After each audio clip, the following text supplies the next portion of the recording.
بسم الله الرحمن الرحیم. به نام الله که بخشاینده و با رحمت است.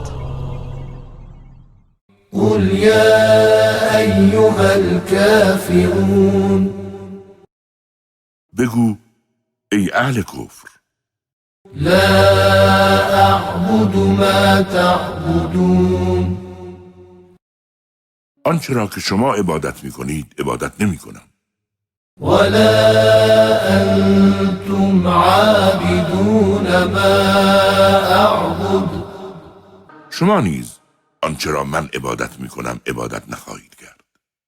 ولا انا عابد ما عبدتم، پس من پرستنده چیزی که شما پرستش می کنید نیستم. ولا انتم عابدون ما اعبد، شما نیز پرستنده آنچه که می پرستم نیستید.